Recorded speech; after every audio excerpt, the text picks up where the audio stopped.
وہ کہتے ہیں کہ انجینئر جو ہے یہ غوث پاک پہ بھونکتا رہتا ہے، نعوذ باللہ من ذالک۔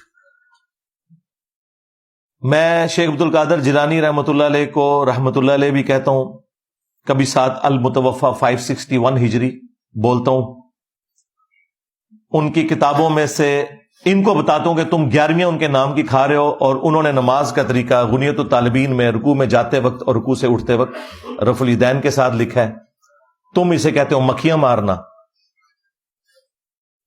تو میں غوث پاک کے اوپر نہیں بھونکتا، بلکہ غوث پاک یا شیخ عبد القادر جیلانی رحمۃ اللہ علیہ کی طرف جو غلط باتیں منسوب ہیں نا، میں ان کے اوپر بات کرتا ہوں کہ یہ کتاب و سنت کے خلاف ہے، یہ شیخ عبد القادر جیلانی رحمۃ اللہ علیہ کی تعلیمات نہیں ہے۔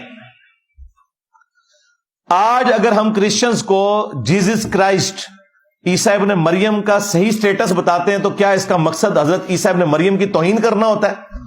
بلکہ یہ بتانا ہوتا ہے کہ وہ اللہ کے پیغمبر تھے، اللہ کے بیٹے نہیں تھے۔ تو شیخ عبد القادر جیلانی کے نام کے اوپر جو تم نے ڈرامہ بازی کی ہے اور چندے ہتھیائے ہیں، ہم تمہاری عوام کو بتاتے ہیں کہ عبد القادر جیلانی رحمۃ اللہ علیہ کی طرف جو منسوب تمہاری یہ ساری کی ساری چیزیں ہیں، یہ بالکل فراڈ کے اوپر مبنی ہے۔ اس میں شیخ عبد القادر جیلانی کی توہین کہاں سے آ گئی؟ تم نے ان کی توہین کروائی ہے۔ مثلا جب تم یہ لوگوں کو بتاؤ گے، اور تمہارے پاپا جانی جو ہیں مرشدی تار آپ کے خود، پیارے باپا جانی، جب وہ اپنی کتاب میں یہ لکھیں گے اور تمہارے علماء اپنی ویڈیوز میں آ کے یہ واقعہ سنائیں گے کہ شیخ عبد القادر جیلانی رحمۃ اللہ علیہ کا ایک مرید تھا، اس نے لوٹے کی ٹوٹی قبلہ رخ نہیں رکھی، تو شیخ عبد القادر جیلانی نے نگاہ مار کے اسے جلا کے راکھ کر دیا، اور بعد میں لوٹے کی طرف دیکھا اور وہ ٹوٹی ڈر کے مارے مرنے کی بجائے وہ قبلہ رخ ہو گئی۔ ان کا ایک جو غلام تھا، اس نے لوٹا جو رکھا تو لوٹے کی ٹوٹی قبلہ کی طرف نہیں کی، تو شیخ عبد القادر جیلانی غوث پاک سرکار رضی اللہ تعالیٰ عنہ کو اس پر ملال ہوا کہ میرے غلام اور میرے خادم نے اس طرح کیوں کیا کہ مستحب کو ترک کیا، تو آپ نے جلال سے اس کی طرف دیکھا تو وہ آپ کی نگاہ کی تاب نہ لاتے ہوئے جاں بحق ہو گیا۔ جب تم یہ کرامت بتاؤ گے تو ہم یہ کہیں گے بھائی یہ کرامت ہے، کاش وہ پہلے ہی لوٹے کے اوپر نگاہ مارتے لوٹا سیدھا ہو جاتا۔ اور مجھے بتائیں یہ لوٹے کی ٹوٹی کو قبلہ رخ رکھنا یہ کون سا فرض اور واجب تھا کہ جس کی سزا مرید کو یہ دی جائے کہ اسے آپ قتل ہی کر دیں؟ 302 کا مقدمہ ہوتا ہے قتل نہ حق کا، اس کے بدلے میں بابا جی قتل ہوتے ہیں۔ تو یہ تو ہم عبد القادر جیلانی رحمۃ اللہ علیہ کو بچا رہے ہیں کہ ان کی طرف جھوٹ منسوب ہے، ورنہ وہ واجب القتل تھے۔ اور سورہ النساء میں ایک مسلمان کو قتل کرنے کی سزا ہمیشہ کی جہنم آئی ہے، تو تم کیوں اپنے بابا جی کو ہمیشہ کے لیے جہنم میں دیکھنا چاہتے ہو؟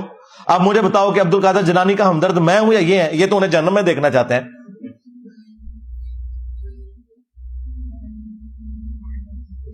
نگاہ مار کے بندہ ساڑ دیا، اور دیکھیں وہ مرید بےچارہ پوری زندگی وضو کرواتا رہا کہ میں اپنا ایمان سلامت لے کے جاؤں گا، وہ بےچارہ اپنے ایمان سے بھی گیا اور بابے کا بھی ایمان ساتھ لے گیا۔ ہاں، یعنی صرف خود نہیں جہنم میں گیا، بابا بھی لے گیا جہنم میں، اگر یہ بات درست ہے تو یہ تو اپنے بابوں کو خود مروا رہے ہیں، انہیں پتہ نہیں کتنا خطرناک کھیل یہ کھیل رہے ہیں۔ اور پھر ہم سے یہ کہتے ہیں جی ہمارے بزرگان دین جو ہے وہ نبی کے طریقے کے اوپر ہے۔ یہ نبی کا طریقہ ہے کہ جی لوٹے کی ٹوٹی کی بلا رخ نہیں ہے تو ساڑ دو بندہ؟ ہائے ہائے، کس نبی کے ماننے والے ہو؟ پھر ہم صحیح کہتے ہیں نا کہ مرنے سے پہلے اے مسلمان کر لے اس پہ غور، کتابوں کا خدا اور ہے، بابوں کا خدا اور، کتابوں کا پیمبر اور ہے، بابوں کا پیمبر اور۔ اگرچہ وہ دعویٰ تو یہی کرتے ہیں کہ ہم اسی اللہ رسول کو مانتے ہیں، لیکن پریکٹیکلی وہ ان تعلیمات پہ نہیں چل رہے جو اللہ اس کے رسول کی ہیں عز وجل و صلی اللہ علیہ وآلہ وسلم۔ پھر ہم صحیح تو چیختے ہیں بھائی، کس پیغمبر کی بات کر رہے ہو؟ ہمارے پیغمبر کے بارے میں صلی اللہ علیہ وآلہ وسلم انس بن مالک کہتے ہیں، صحیح بخاری مسلم دونوں میں حدیث موجود ہے کہ 10 سال میں نے حضور کو وضو کروایا ہے۔ تمہارے بابے کو جس نے تھوڑا سا وضو کروایا اس نے تو مرید ہی مار چھڑیا۔ 10 سال حضور کی خدمت میں رہا، میں 10 سال کا بچہ تھا، میری والدہ چھوڑ گئی کہ یہ آپ کی خدمت کرے گا، اور جب 20 سال کے ہوئے تو نبی الاسلام دنیا سے تشریف لے گئے۔ وہ کہتے ہیں 10 سال میں نبی الاسلام کے خادم کی حیثیت سے رہا، 10 سالوں میں آپ نے ایک دفعہ بھی مجھے کبھی نہیں کہا کہ تو نے یہ کام کیوں کیا اور یہ کیوں نہیں کیا. کبھی ڈانٹا بھی نہیں. میں بچوں میں جا کے کھیلتا تھا, نبی علیہ السلام نے کام سے بھیجا ہوتا تھا, آپ علیہ السلام نے کبھی میرے اوپر غصہ نہیں کھایا. زیادہ سے زیادہ یہ ہوا ہے کہ باہر آئے اور پیار سے بلایا, 19 میں نے تمہیں کام بھیجا تھا, بس. ڈانٹا نہیں کبھی بھی, کیا کیوں کیسے کبھی کچھ نہیں, بالکل بچوں کی طرح پیار کیا. اب مجھے بتاؤ, اگر عبد القادر جیلانی رحمت اللہ علیہ کی بزرگی بچانی ہے تو پھر یہ واقعہ تو پھر صراحتاً نبی علیہ السلام کی تعلیمات کے خلاف ہے. پھر انہوں نے جھوٹا قصیدہ غوثیہ منسوب کیا ہوا ہے عبد القادر جیلانی رحمت اللہ علیہ کی طرف. وہ گولڈا شریف میں بھی پڑھتے ہیں, اس میں لکھا ہوا ہے کہ تمام اولیاء کی گردنوں پہ میرا پاؤں ہے. استغفر اللہ. اندازہ کریں, کیا حضرت ابوبکر, عمر, عثمان و علی نے کبھی کہا کہ تمام صحابہ کی گردن پہ ہمارا پاؤں ہے؟ تو سرکار خلفۂ راشدین جیسا تو ہے ہی کوئی نہیں, تیرے سارے بابے تشاہی کوئی نہیں ان کے مقابلے پہ. اچھا, یہ جو اس کو بار بار تکلیف ہوتی ہے جی بابت شاہی کوئی نہیں, یہ ایبسولوٹ جملہ ہے. کمپیرزن کرواتا ہوں, تم سب کا یہ عقیدہ ہے کہ بابت شاہی کوئی نہیں. جب تم لوگوں کو یہ کہانیاں کرواتے تھے کہ بڑے سے بڑا غوث, قطب, ابدال, وہ کسی صحابی کے گھوڑے کے قدموں کی بھی خاک کے برابر نہیں ہے, یہ کہتے تھے نا, کہانیاں کراتے تھے نا,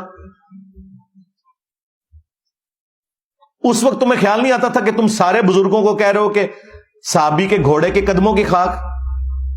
ہم تو اس کے ساتھ ایگری نہیں کرتے کہ آپ جانوروں کے قدموں کی خاک کے برابر کسی بھی انسان کو کرے جو کلمہ گوا ہے.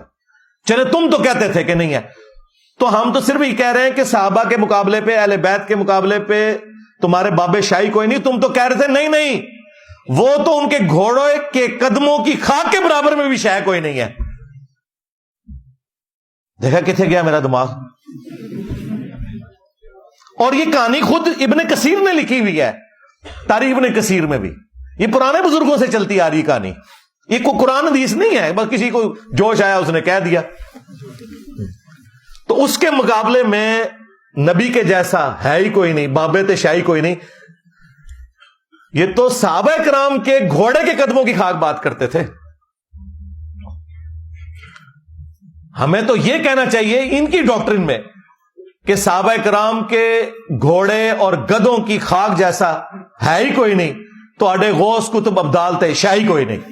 ہاں, خود ہی کہتے تھے نا, اس کو شعر کہہ لو. میری زبان سے کوئی بات نکلتی ہے تو فوراً گستاخی لگتی ہے. سب کچھ تو تم لوگ خود کہتے رہو اور عقیدہ فخریہ پیش کرتے رہو. تو ہم کسی بزرگ کے گستاخ نہیں, گستاخیاں تم خود کرواتے ہو.